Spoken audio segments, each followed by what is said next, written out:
আজকে কি নুডলসের প্রতিযোগিতা হবে? কি খাওয়া হবে আজকে? তো দেখেন আমাকে হঠাৎ করে বলতেছে যে আমাদের একটা ভিডিও করে দাও, আমরা হচ্ছে 3 জনের নুডলস খাবো, তুমি ভিডিও করবা। তো আমি বলি চলো তাহলে তোমরা 2 জন খাবা, আমি ভিডিও করব। এই দেখেন সাদার ডানা, এই যে আইরিন মাত্র রান্না করে নিয়ে আসলো, আমিও খাবো পরে। দেখি আজকে প্রতিযোগিতা হয়ে যাক, হাতে না আইরিন হাতে নিয়ে খাও।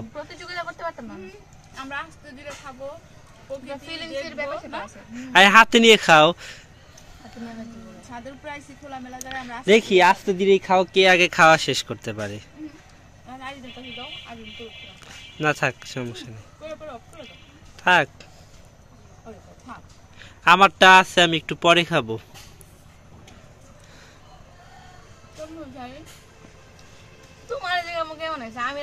কে রান্না করছে? কে? আইরিন। ও, আর খাচ্ছে কে কে? খাবো 3 জনের, রান্না করছে 1 জন।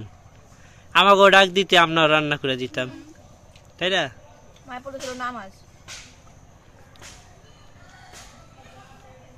কেমন হয়েছে আইরিন তোর রান্না? তুই প্রশংসা কর, কেমন হয়েছে?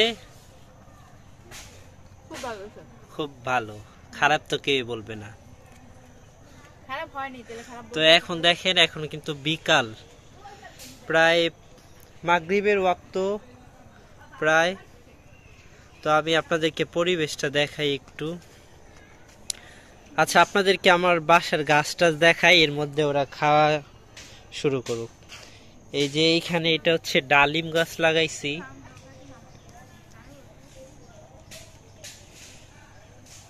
এটা হচ্ছে ডালিম গাছ। এটার পাশে কিন্তু এই যে একটা মরিচ গাছ আছে, মরিচ গাছে ফুল আসছে। হ্যাঁ, এটা কামরাঙ্গা মরিচ। তো এই যে দেখেন আমাদের বাসায় কিন্তু ধনিয়া পাতা গাছও আছে, এই যে এটা হচ্ছে ধনিয়া পাতা গাছ। তার পাশে আছে বেগুন গাছ, বেগুন গাছে দোয়া করেন বেগুন ধরবে, ফুল আসছে, ধরলে তারপরে বলতে পারবো ধরছে। এই যে দেখেন ফুল, এই যে আরেকটা ফুল, এই যে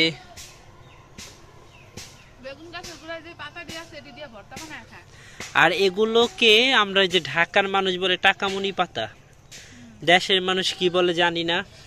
এই যে একটা বেগুন গাছ, ও আচ্ছা, দেশের মানুষ বলে যে পয়সা পাতা, কে আপনারা কি বলেন কমেন্ট করে জানায়েন। আর এইখানে আমি হচ্ছে আপনার লাল শাক লাগাইছি, এই পালন শাকের বিচি ফালাইছি, দেখি হয় কিনা। আর এই যে এই পাশে লাগাইছি লাউ গাছ। কি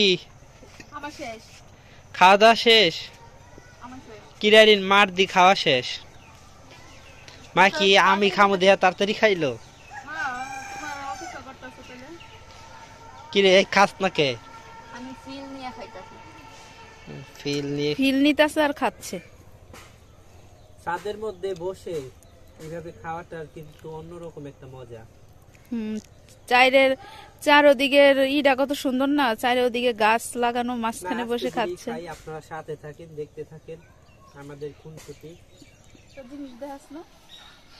ও আচ্ছা, আমার বলো। শরীয়তপুরের আর কিছু থাকার না থাক, খুব লম্বা লম্বা সুপারি গাছ আছে। হ্যাঁ, আমাদের শরীয়তপুরের দেখেন সুপারি গাছ বিশাল লম্বা। কিরে মুরগিটা মারামারি লাগছে নাকি? তো আমাদের দেশে কিন্তু তেমন কিছু ফেমাস নাই, এই সুপারি গাছ, এই তাল গাছের মতো কিছু সুপারি গাছ, এগুলাই যেদিকেই তাকাই শুধু সুপারি গাছ আর সুপারি গাছ। হ্যাঁ, যেইখানে তাকাবেন সুপারি গাছ, তাছাড়া আর কোনো ই নাই। হ্যাঁ, ওই যে দেখেন পানির মধ্যে, এই পানির মধ্যে সব পানি যায় না। কিরে জুমা কহা নাইছস এখন? ওই যে দেখেন হাঁসগুলো, এখন বিকাল হয়ে গেছে না, সব হাঁস নিয়ে যাবো না। হুম আরো আছে। আরো আইতাছে। ওই দানা ওই যে হাঁস উইটটা দিতেছে। ওই যে হুম তো যেটা বলতেছিলাম, আমাদের দেশে সুপারি গাছ ছাড়া আর কোনো কিছু ফেমাস নাই, না আছে কোন ধান, ধানের দিক থেকেও ভালো কোনো ফলন হয় না। আগে ছিল তোমার ওই যে ইয়া কি ওই যে খেজুর গাছের রস ছিল, কিন্তু এখন দেখো না এইসব দেখি না। খেজুর গাছের রস হচ্ছে ফরিদপুরের জন্য বিখ্যাত। এই যে দেখেন আরিন কেমন খাইলা। ভালো। দেখো তো পেলে টিকি সিরিয়াল দাঁড়াইছে, হ্যাঁ। তো সাদার ভিতরে লাল। আইরিন তোর কেমন লাগে দেশে? ভালো লাগে খারাপও লাগে। খারাপ কোনটা ভালো কোনটা? খারাপ লাগে একা একা থাকতে, ভালো লাগে একা একা থাকতে, দুই খারাপ লাগে একা থাকতে, ভালো লাগে একা থাকতে। মা তোমার? আমারও ভালোই লাগে, আবার ভালো লাগে না। ঢাকা যেতে মন চায়? অবশ্যই ঢাকার মার জন্মের থেকে পরেই ঢাকা ছিলাম, এখন আইসা গ্রামে থাকতে একটু তো কষ্ট হইতাছে, কিন্তু আল্লাহর রহমত যে আমার ঘরে সবকিছু কইরা দেওয়া, নাইলে তো আমি আসতেই পারতাম না, থাকতেও পারতাম না। সেটাই। যে সবকিছু ঢাকার মতো ঘরের ভিতরে পরিবেশ, তার জন্য আছি আলহামদুলিল্লাহ। সেটাই। আর আইরিনের হচ্ছে থাকতে ভালো লাগে আবার ভালো লাগে না, এটা কোনো কথা হইলো? না, আইরিনের ভালো লাগতো, কিন্তু দুঃখের বিষয় হচ্ছে আমাদের টিভিটা নষ্ট হয়ে গেছে। আইরিন টিভি আনলে ভালো লাগবো। আমরা তো নেটের লাইনে টিভি দেখতাম, কিন্তু এখন তো নেটের লাইনে কিন্তু টিভি নষ্ট হয়ে গেছে, তাই ভালো লাগে না, সময় কাটে না।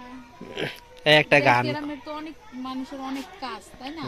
কেউ ধান লইতাছে, কেউ গরু পালে, কেউ ছাগল পালে, হাঁস পালে, কিন্তু আমরা তো ওরকম কিছুই নাই। আমরা গরুও পালি না, ছাগলও পালি না, হাঁসও পালি না, মুরগিও পালি না, আমরা মানুষ পালি। মাঝে মাঝে খালি গরুর বেয়ে দেখনি।